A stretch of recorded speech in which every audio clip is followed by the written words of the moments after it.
Good evening and welcome to Cross Currents, where we delve into today's most pressing debates. Tonight, we're tackling a question that sits at the intersection of tradition, fairness, and evolving societal norms. Should sports awards have gender-neutral categories?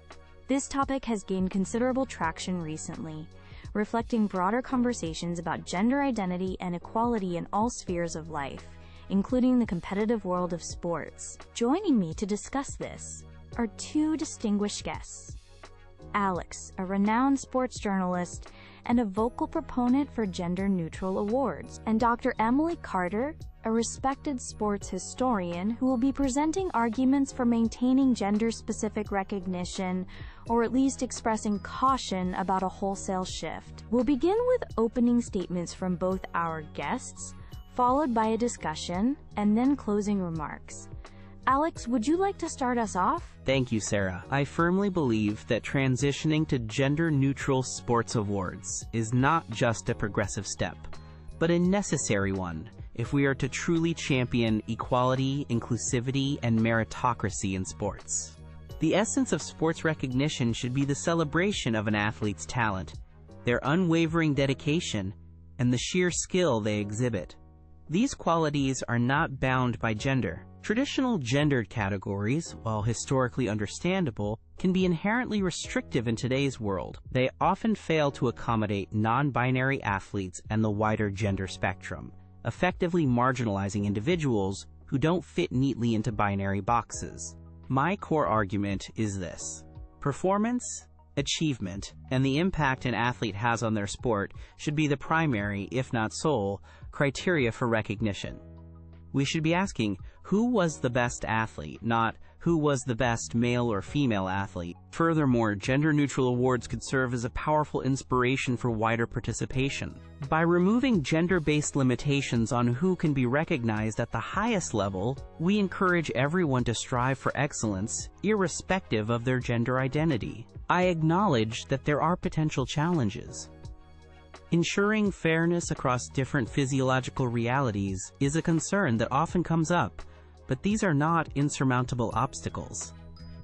With thoughtful implementation, clear criteria, and perhaps sport-specific adjustments, these challenges can be addressed effectively. Ultimately, embracing gender-neutral awards is about adopting a more progressive and accurate approach to recognizing sporting excellence.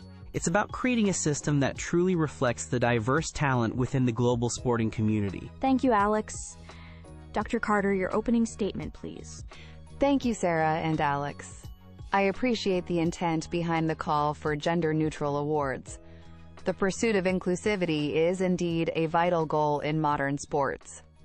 However, I believe that a wholesale shift to entirely gender-neutral awards across all sports categories carries significant risks, particularly for cisgender female athletes, and could inadvertently undermine decades of progress made in women's sports.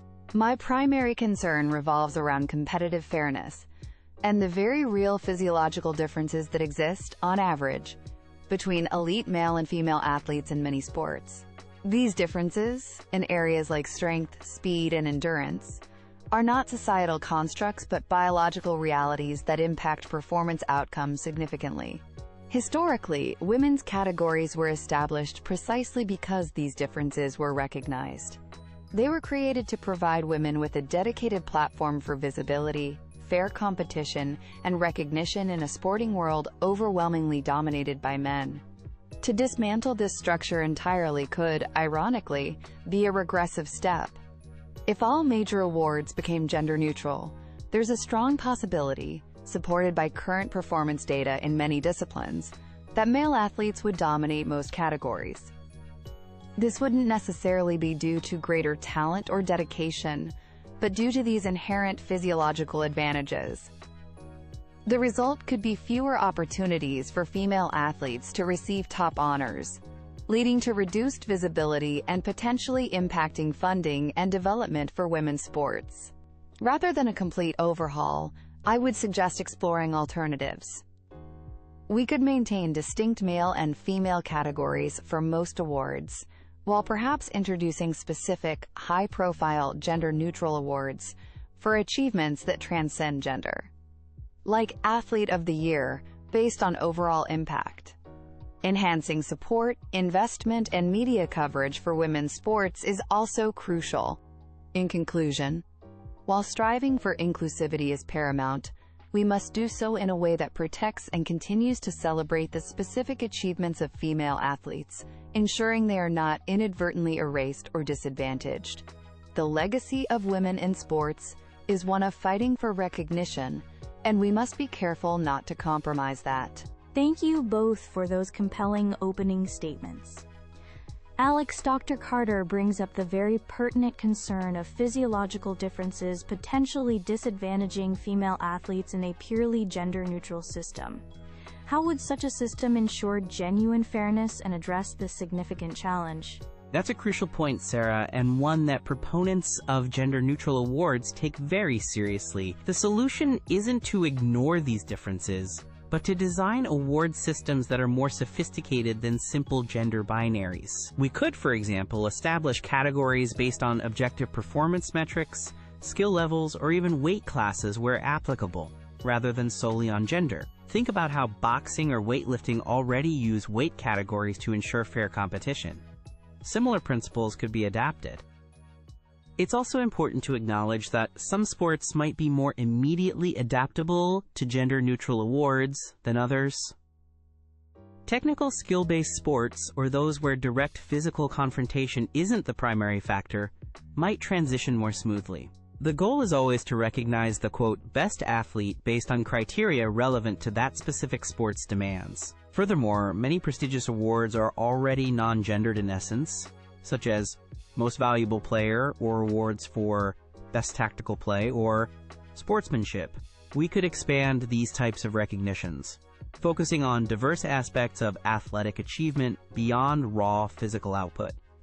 Dr. Carter, your response to Alex's suggestions for mitigating concerns about physiological differences? Alex's points about performance metrics and skill-based categories are interesting, but I remain skeptical about their universal applicability and effectiveness in preventing male dominance across the board. Even with performance metrics, if the pool of athletes includes both men and women, the upper echelons of performance in many sports, particularly those reliant on explosive power, speed, or endurance, are statistically likely to be populated predominantly by male athletes due to those average physiological advantages. This isn't to say women aren't skilled, but the peak performance levels can differ. Implementing such nuanced criteria across the vast spectrum of sports, each with its unique demands, would be an incredibly complex and potentially contentious undertaking. Who decides these criteria? How are they weighted? There's a risk of creating a system that is overly bureaucratic and still doesn't achieve true fairness. And fundamentally, I return to the value of dedicated spaces.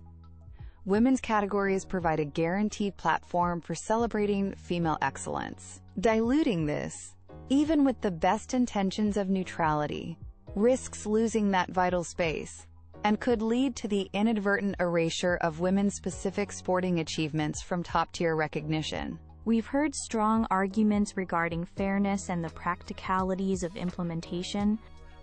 This certainly brings us to the broader question of inclusivity for all athletes, which is a core motivation for proposing gender-neutral awards. Dr. Carter, Alex has argued that gender-neutral awards are a means of achieving greater inclusivity, particularly for non-binary athletes who may not feel represented by the current binary system. From your perspective, how can the current system evolve to be more inclusive without, as you've cautioned, undermining the specific recognition of female athletes? That's a very important consideration, Sarah. Inclusivity for non-binary athletes is essential, and the current system does need to adapt. However, I don't believe the solution is to dismantle the male/female categories entirely, which, as I've said, serve a crucial purpose. One approach could be to explore options, like adding a third, distinct category for non-binary athletes in competitions and awards, where there's a demand and sufficient participation. This would offer specific recognition without merging everyone into a single pool where female athletes might be disadvantaged. Alternatively, We could introduce specific, prestigious awards designated for non-binary individuals, ensuring their achievements are highlighted.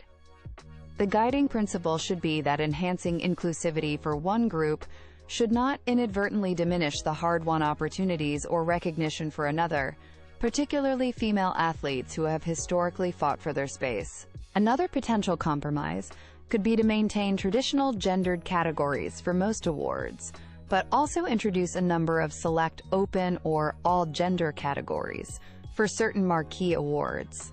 This offers a pathway for direct comparison while preserving dedicated recognition elsewhere. Alex, Dr. Carter suggests alternatives like separate categories for non-binary athletes or a mix of gendered and open awards. What are your thoughts on these approaches versus a more comprehensive shift to gender neutrality? While I appreciate Dr. Carter's commitment to finding inclusive solutions, I have concerns about the idea of creating separate categories for non-binary athletes.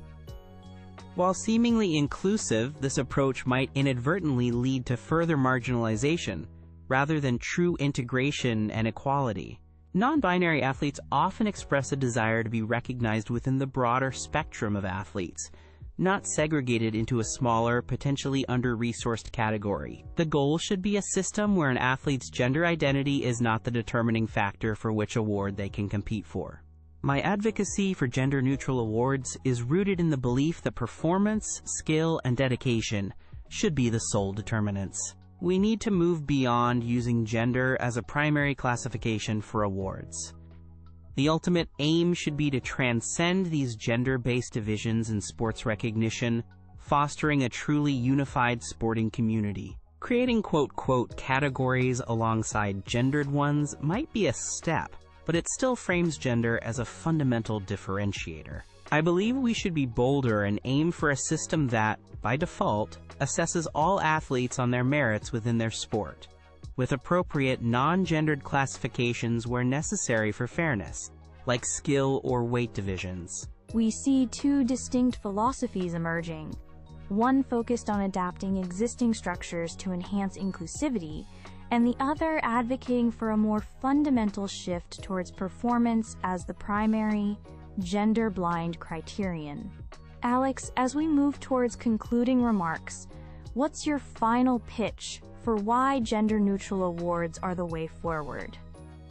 My final pitch is this: sports awards, at their heart, should reflect and celebrate excellence, unwavering dedication, and the inclusive spirit that sport ideally embodies. Gender-neutral categories are, I believe, the logical and progressive evolution required to achieve this authentically in the 21st century. This approach aligns with our evolving societal understanding of gender and promotes a more equitable environment where all athletes, regardless of gender identity, have an equal opportunity to be recognized for their achievements. I acknowledge the concerns raised, particularly regarding fairness for female athletes. However, I am confident that with careful planning, sport-specific considerations, and a commitment to innovative criteria based on performance, these challenges can be addressed effectively, ensuring no group is unfairly disadvantaged. This is about a forward-looking vision for sports recognition, one that celebrates every athlete for their skill and hard work, fostering a truly representative and inspiring sporting landscape. It's time to embrace this change. Thank you, Alex. Dr. Carter, your closing statement, please. My primary concern, and the one I wish to reiterate, is the crucial need to safeguard the hard-won recognition and competitive opportunities for female athletes. This has been a long journey, and we must be careful not to take steps backward, however well-intentioned. While I deeply value inclusivity and agree that we must find ways to ensure non-binary athletes are recognized and respected, a wholesale immediate shift to gender-neutral awards across all sports carries significant and, I believe, unacceptable risks for women in sports. I advocate for a cautious, balanced, and evidence-based approach, perhaps piloting gender-neutral awards in specific sports, or for certain types of accolades, or exploring the alternative inclusive models we've discussed would be more prudent. We need to gather more data and have broader consultations. The aim should be to find solutions that genuinely uphold both inclusivity for all and the distinct, celebrated achievements and legacy of female athletes. It's about preserving the integrity and ensuring a vibrant future for women's sports, alongside making sport welcoming for everyone. Thank you, Dr. Carter, and thank you, Alex, for your insightful and passionate arguments this evening. You've given us a great deal to consider. It's clear there's a complex tension between the commendable drive for greater inclusivity and the equally important need to protect and celebrate sex-specific sporting achievements, particularly for women, given historical and physiological contexts. There are no easy answers, but tonight's discussion has certainly illuminated the many facets of this important issue. We encourage our audience to reflect on the complexities presented. Thank you for joining us on Cross Currents. Good evening.